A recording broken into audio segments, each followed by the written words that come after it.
नमः संस्कृताय मित्रों।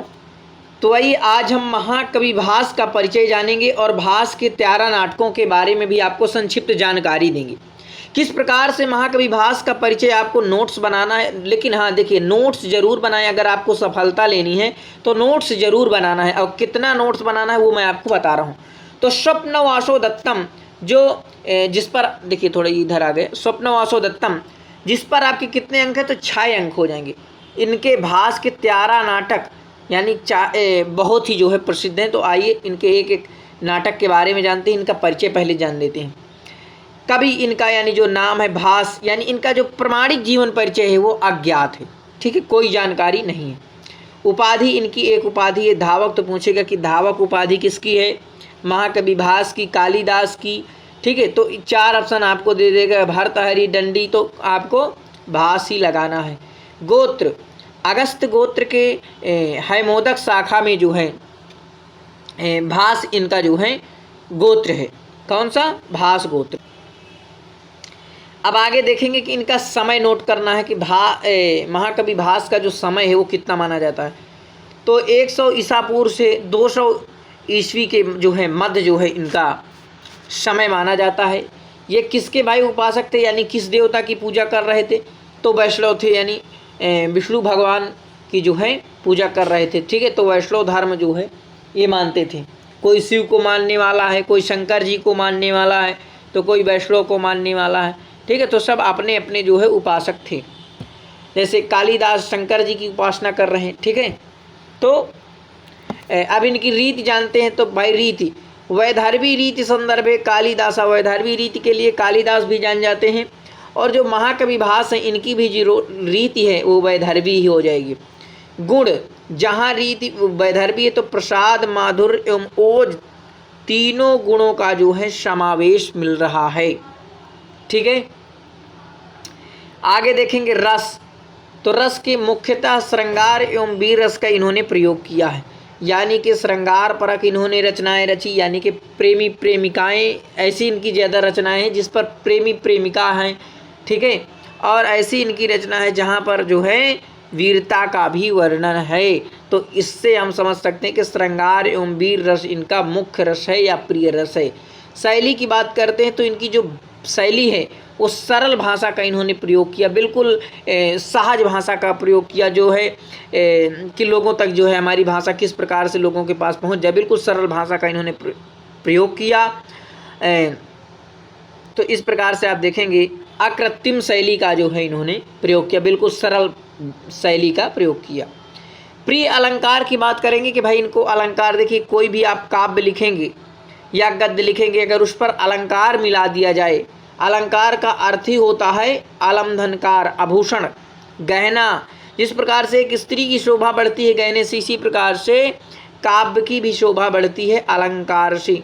तो इनके प्रिय अलंकार कौन से थे? अनुप्रास, उपमा, ठीक है, और स्वभावोक्ति, उत्प्रेक्षा, रूपक आदि अलंकार इनके प्रिय अलंकार थे।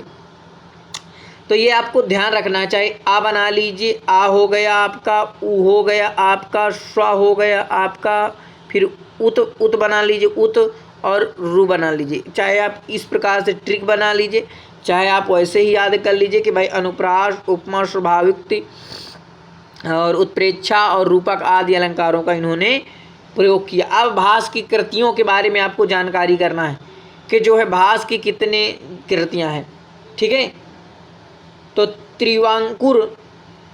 त्रिवांकुर जो है नगर के निवासी श्री गणपति शास्त्री ने सन 1910 से 12 में भास नाटक चक्रम, देखिए पूरा नोट कर लीजिए, भास नाटक चक्रम नाम से भास के 13 नाटकों का संग्रह है, यानी अनंत शयन ग्रंथमाला त्रिवेंद्रम से जो है प्रकाशित किया है। कौन किया है?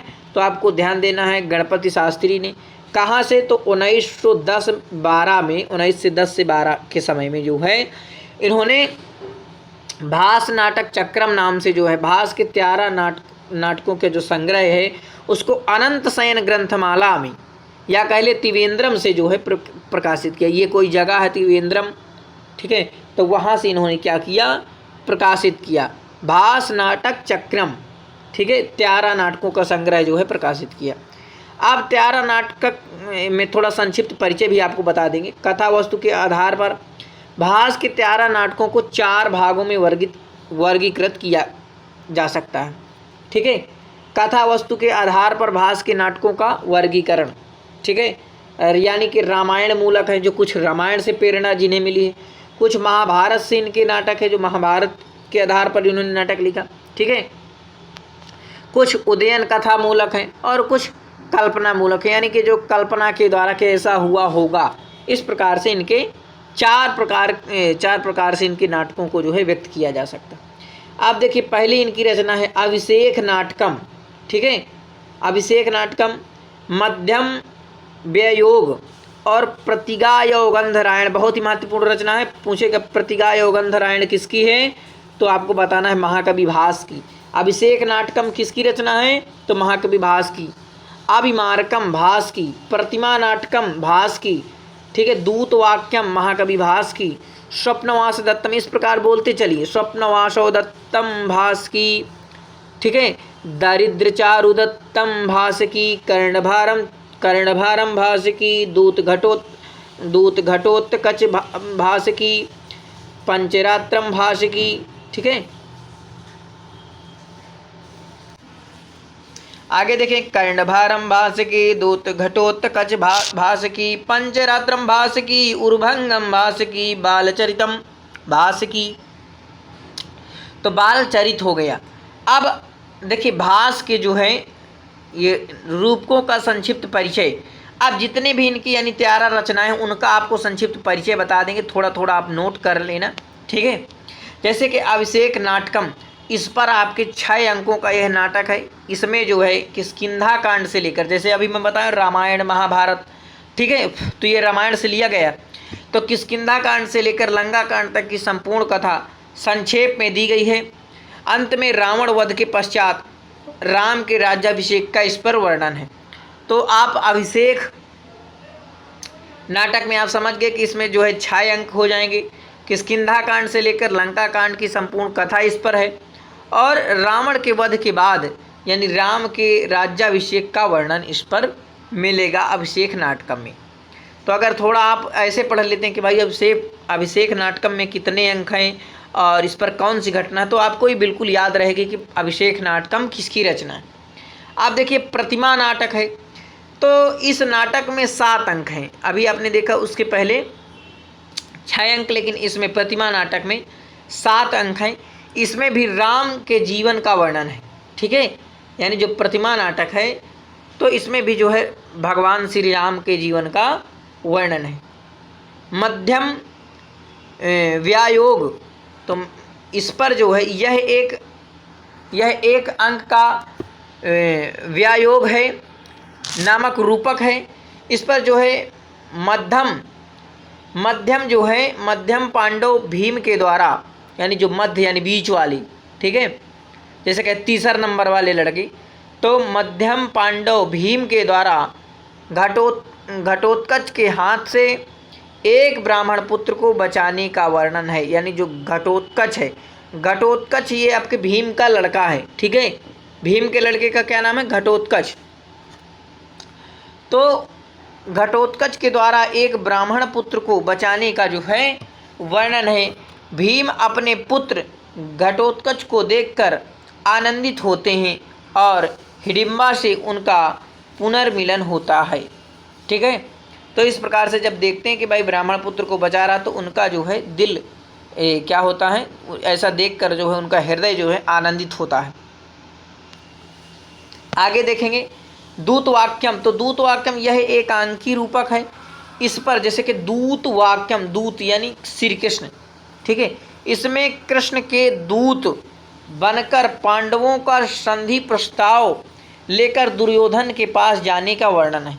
आप इससे समझ सकते हैं, अगर देखिए आप किरात अर्जुनियम पढ़े होंगे, ठीक है, तो वहाँ भी आप दुर्योधन और पांडवों के बारे में थोड़ा जाने होंगे। किरात अर्जुनियम में थोड़ा का पूरा जाने होंगे कि जो पांडव के यानी कि अर्जुन हैं, और जो कि किरात अर्जुनियम के अर्जुन नायक हैं, और नायिका कौन है, तो द्रौपदी हो जाएगी, द्रौपदी, ठीक है। तो अर्जुन के जो बड़े भाई हैं यानी कि युधिष्ठिर जुआ खेलते हैं और जुआ पर जो है सब हार जाते हैं। तब जो है ये जो दुर्योधन होता है, दुर्योधन और एक है सुयोधन, तो दुर्योधन सुयोधन एक ही है, ये भी कंफ्यूज करता है, आप ध्यान रखना, ठीक है।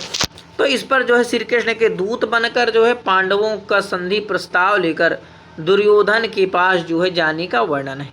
ये आप जान जाइए दूत वाक्यम, ठीक है। अब कर्णभारम यह एक अंकी है। इस पर जो है कर्ण का ब्राह्मण वेशधारी इंद्र को कवच और कुंडल दान में देने का वर्णन है। आगे देखेंगे, देखिए पूरी रचनाएं आप ध्यान से नोट कर लीजिए। दूत घटोत्कच, अब ये नाम से ही यह एक अंकी नाटक है। अभिमन्यु की मृत्यु के बाद, जब अभिमन्यु की मृत्यु हो जाती है, तब श्री कृष्ण का घटोत्कच को दूत बनाकर धृतराष्ट्र के पास भेजना और दुर्योधन द्वारा उसका अपमान होता है, ठीक है। यानी जो जब ये जाता है घटोत्कच तो दुर्योधन के द्वारा उसका क्या होता है, अपमान होता है। पंचरात्र, इस रूपक में 3 अंक हैं, यानी पंचरात्रम में देखिए 5 है पंचरात्रम, लेकिन इस पर 3 अंक हैं। यज्ञ की समाप्ति पर द्रोण ने, यानी जो गुरु द्रोणाचार्य, तो द्रोण ने दुर्योधन से दक्षिणा मांगी कि पांडवों को आधा राज्य दे दो। ये देखिए जो द्रोण हैं तो ये कहते हैं कि भाई दुर्योधन से दक्षिणा मांगी कि पांडवों को आधा राज्य दे दो। दुर्योधन शर्त लगाता है कि यदि 5 रात के अंदर पांडव मिल जाते हैं तो दे दूंगा, यानी कि 5 रात के अंदर जो है अंदर पांडव मिल जाते हैं तो मैं दे दूंगा। द्रोण के प्रयास से पांडव मिलते हैं और आधा राज्य प्राप्त करते हैं। अब आगे देखेंगे, बस थोड़ा है। उर्भंगम, तो यह उर्भंगम एक एकांकी है, यानी नाटक है। द्रौपदी के अपमान के प्रतिकार स्वरूप भीम द्वारा दुर्योधन की जो है जंघा को तोड़ करके उसको मारने का वर्णन है। यानी जो भीम है, जब इसका द्रौपदी का अपमान हो जाता है उर्भंगम में, तो क्या करते हैं कि भीम जो क्या करते हैं दुर्योधन की जंघा को तोड़ मरोड़ देते हैं और उनको मारने का जो है वर्णन है। ये आप ध्यान से देखना।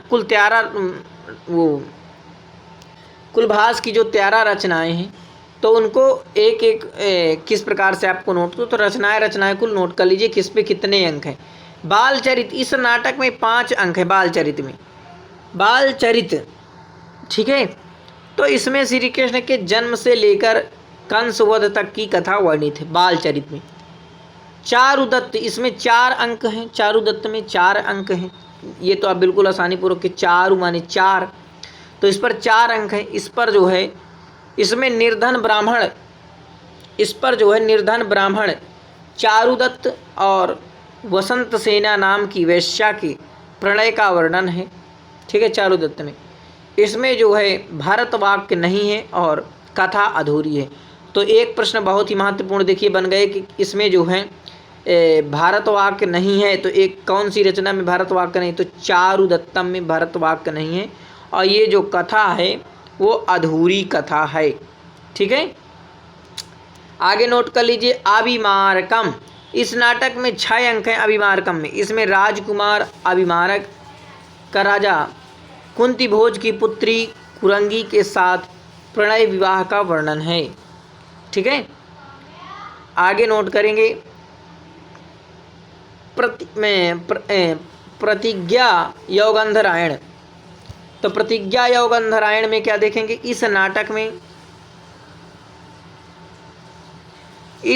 में 4 अंक हैं। उदयन के वासोदत्ता से प्रेम और विवाह का वर्णन है। यौगंधरायण द्वारा उदयन को प्रद्योत के यहाँ से छुड़ाने और उसकी नीतिमत्ता का इसमें जो है आपको वर्णन मिलेगा, ठीक है। अब स्वप्नवासो दत्तम, इसके बाद हम स्वप्नवासो दत्तम का परिचय जानेंगे अगले वीडियो में, लेकिन स्वप्नवासो दत्तम के बारे में थोड़ा। इस पर 6 अंक हैं। यौगंधरायण का वासोदत्ता के मरने के प्रवाद को फैलाकर उदयन का पद्मावती से विवाह कराना और उदयन के अपहत राज्य को पुनः प्राप्त कराने का इस पर जो है वर्णन आपको मिलेगा। तो इतना मित्रों आपको क्या करना है, नोट्स बना लेना है इसका, ठीक है। महाकवि भास का अगर आप इतना नोट्स बना लेते हैं तो आपको कोई दिक्कत नहीं होगी, आप कोई भी एग्जाम दे सकते हैं। नमा संस्कृताय मित्रों, बहुत बहुत आप सभी का धन्यवाद और इस वीडियो को ज़रूर शेयर करना अपने मित्रों तक।